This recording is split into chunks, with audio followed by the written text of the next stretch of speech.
Hello बच्चों, good morning. Online classes में आपका स्वागत करते हैं। आज के क्लास में हम लेकर आए हैं क्लास 10th के लिए विज्ञान का मॉडल सेट नंबर 1, जिस पे आपको 40 नंबर का पूछेगा टर्म 1 एग्जाम्स में। कुल प्रश्न रहेगा 40। ठीक है, तो चलिए इस वीडियो में हम 40 प्रश्न को कवर करेंगे।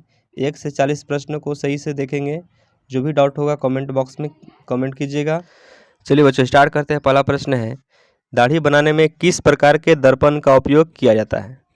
तो दाढ़ी बनाने के लिए अवतल दर्पण का उपयोग होता है। सही ऑप्शन सी हो जाएगा, अवतल दर्पण। ठीक है।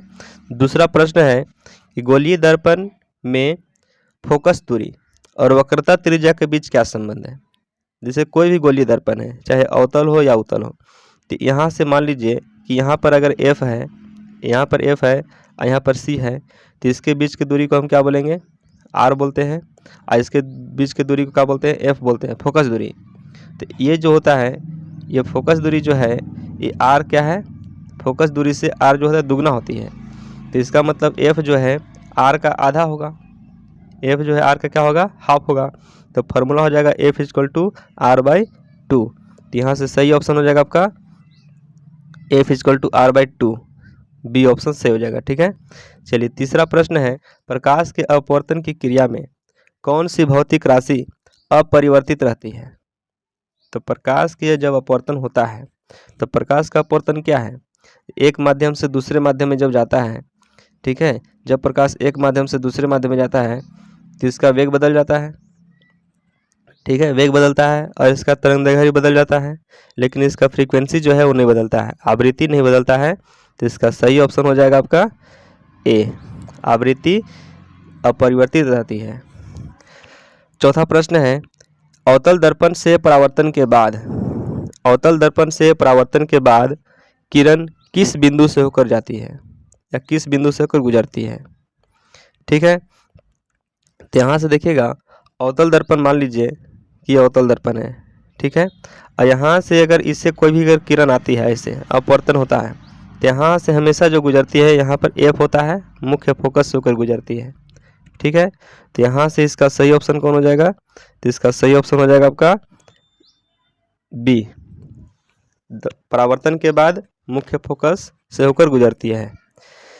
चलिए पांचवा प्रश्न है, किसी दर्पण से वस्तु को कहीं भी रखने से वस्तु के बराबर आकार का सीधा प्रतिबिंब बनता है।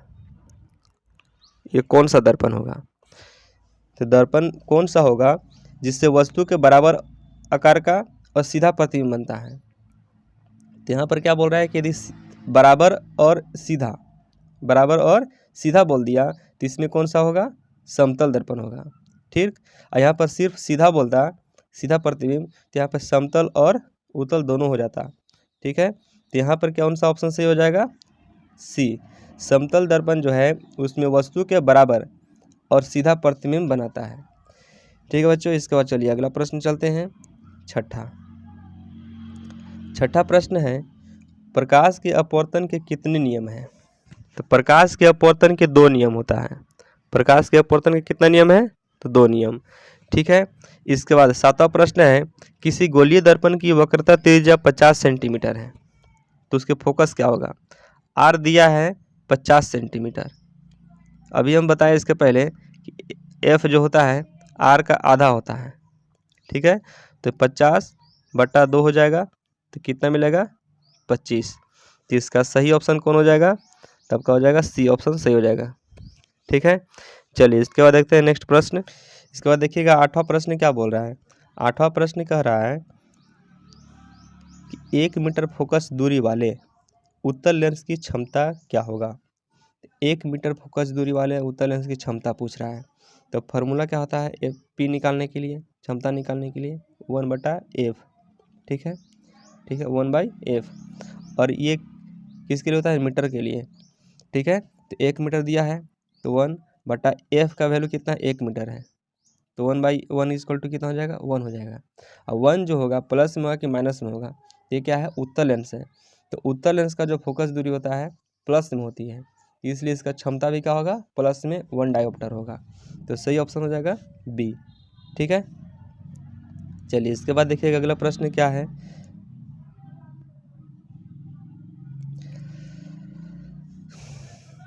इसके बाद देखिएगा नवा प्रश्न क्या है, किसी उत्तल लेंस की फोकस दूरी हमेशा होती है।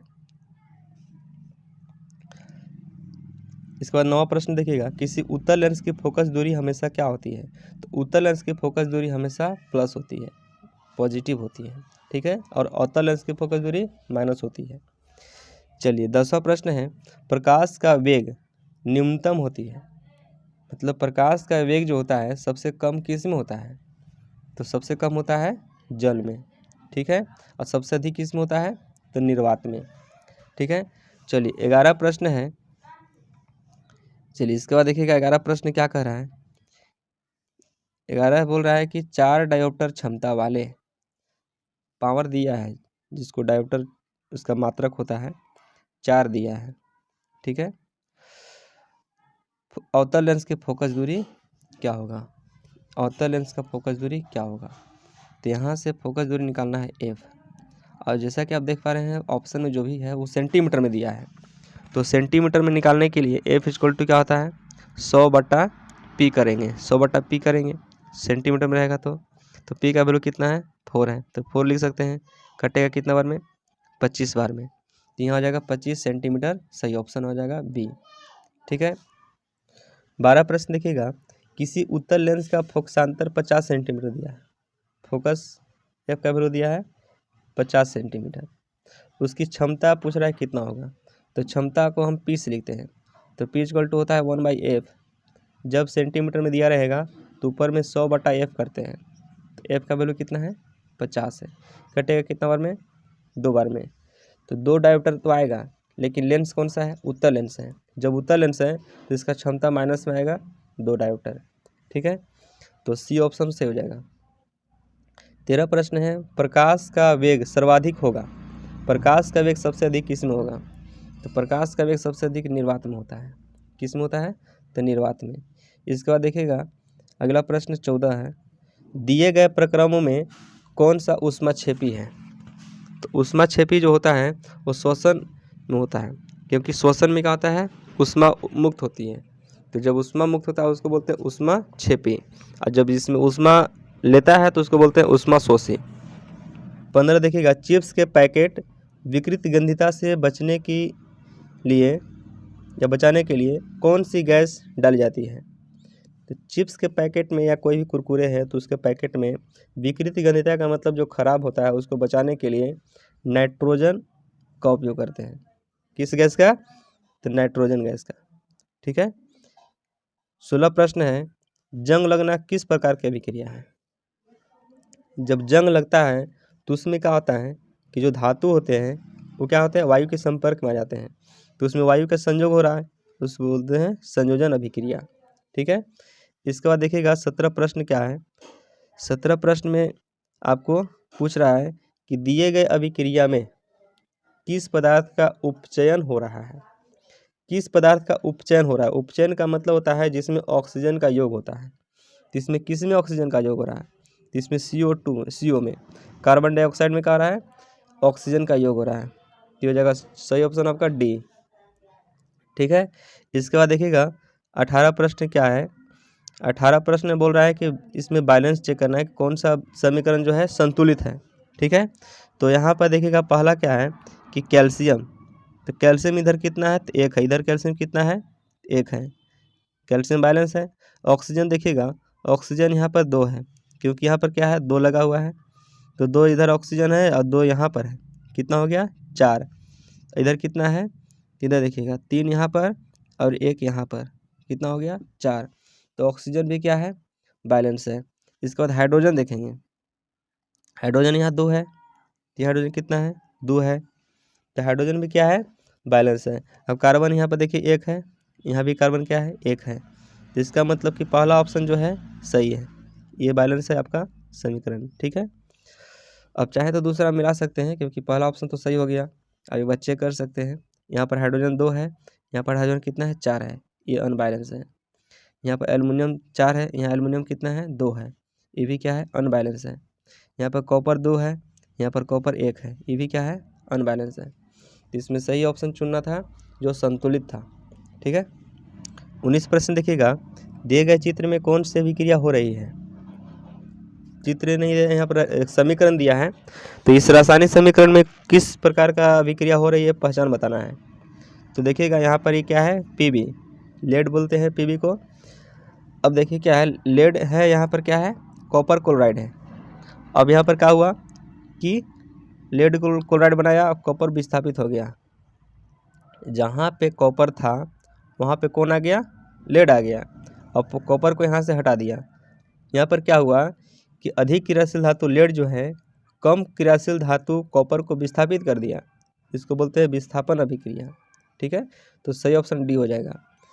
चलिए इसके बाद देखिएगा अगला प्रश्न क्या है, 20 प्रश्न है। दिए गए पदार्थ में कौन गंधीय सूचक की तरह व्यवहार करता है। तो इसमें गंधीय सूचक की तरह व्यवहार कौन करता है, हल्दी। हल्दी में कोई गंध नहीं होता है, लिटमस में कोई गंध नहीं होता है, चाइना रोज में कोई गंध नहीं होता है। प्याज जो है गंधीय सूचक का कार्य करता है। ठीक है। 21 प्रश्न है, हड्डियों को जोड़ने के लिए डॉक्टर किस लवण का उपयोग करता है।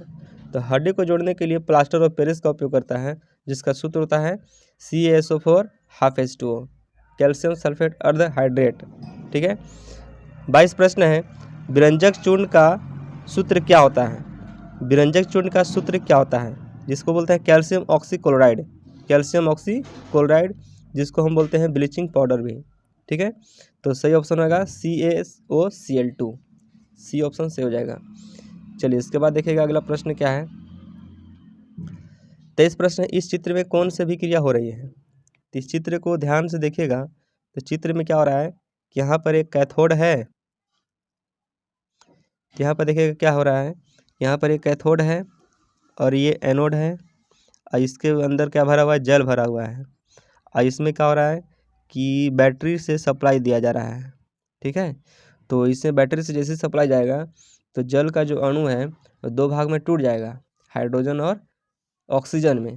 तो यहाँ पर क्या हो रहा है, वियोजन हो रहा है। ठीक है, तो इसमें सही ऑप्शन कौन हो जाएगा आपका, वियोजन अभिक्रिया। कौन सा ऑप्शन से होगा, बी। ठीक है, वियोजन में क्या होता है कि एक अभिकारक टूटकर दो या दो से अधिक उत्पाद बनाता है, और संयोजन में क्या होता है कि दो अभिकारक मिल करके एक उत्पाद बनाता है। ठीक है, चलिए इसके बाद देखते हैं 24, टमाटर में कौन सा अम्ल पाया जाता है। तो टमाटर में पाया जाता है आपका ऑक्जेलिक अम्ल। कौन सा अम्ल, तो ऑक्जेलिक अम्ल।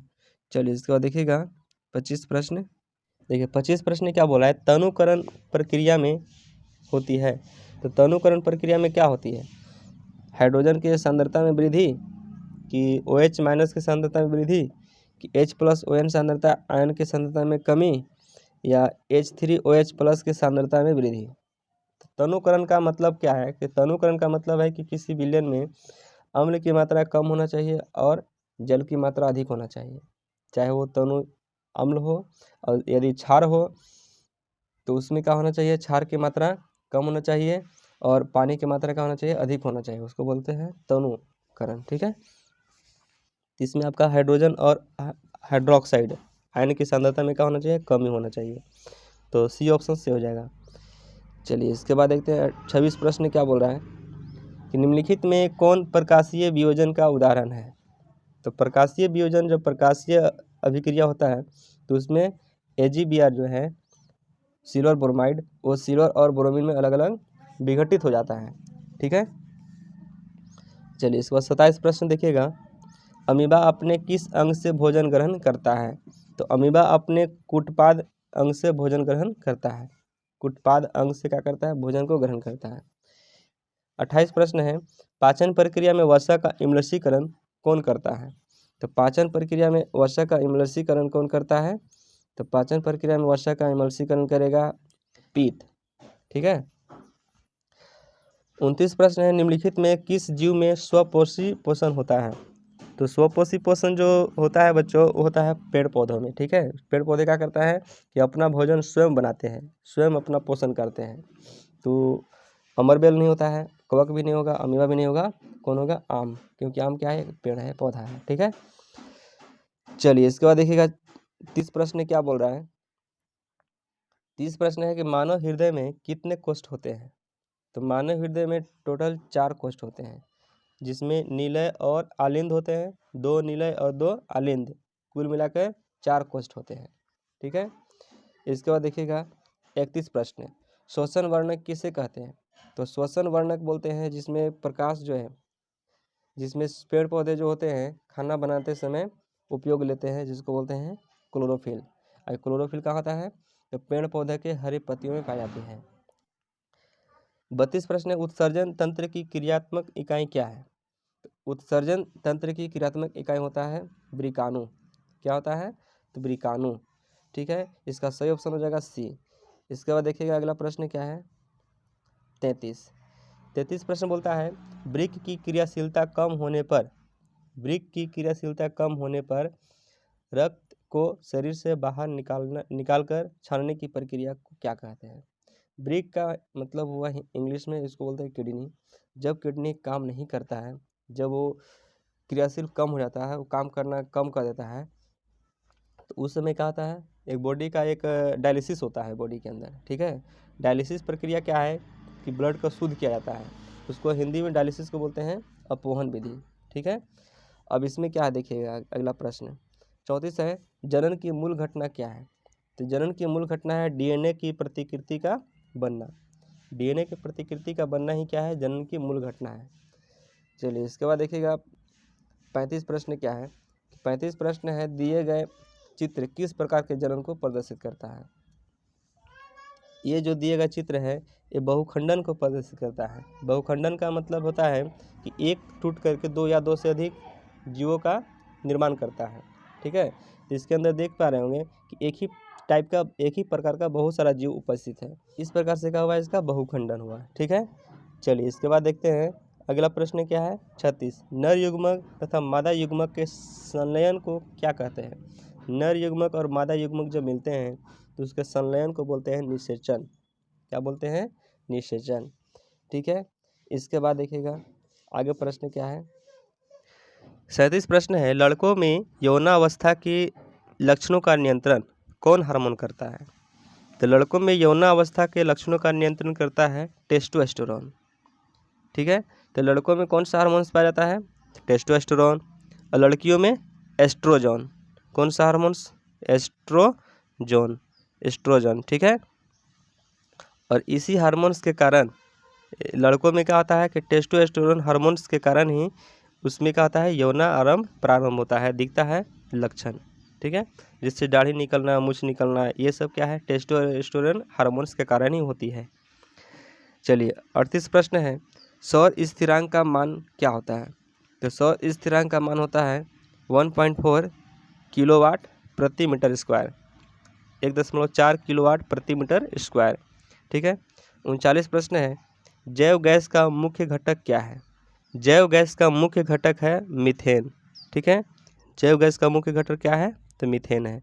चलिए इसके बाद देखिएगा अगला प्रश्न क्या है 40 प्रश्न बोलता है कि महासागरीय तापीय ऊर्जा प्राप्त करने के लिए, महासागरीय तापीय ऊर्जा प्राप्त करने के लिए महासागर के पृष्ठ के जल का ताप और 2 मीटर की गहराई के जल के ताप में कितना का अंतर होना चाहिए?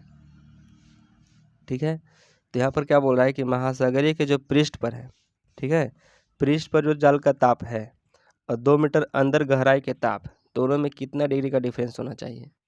तो होना चाहिए आपको 20 डिग्री सेल्सियस। पहला ऑप्शन सही हो जाएगा। ठीक है बच्चों, यदि आपको इस तरह का और भी मॉडल सेट चाहिए तो आप इस चैनल को सब्सक्राइब कर दीजिएगा। ठीक है, जो भी मैं मॉडल सेट को अपलोड करूं तो आपको सबसे पहले नोटिफिकेशन मिलेगा। ठीक है, इस तरह से नेक्स्ट वीडियो में लेकर आएंगे अगला सेट, मॉडल सेट 2। मिलते हैं नेक्स्ट वीडियो में। Thank you.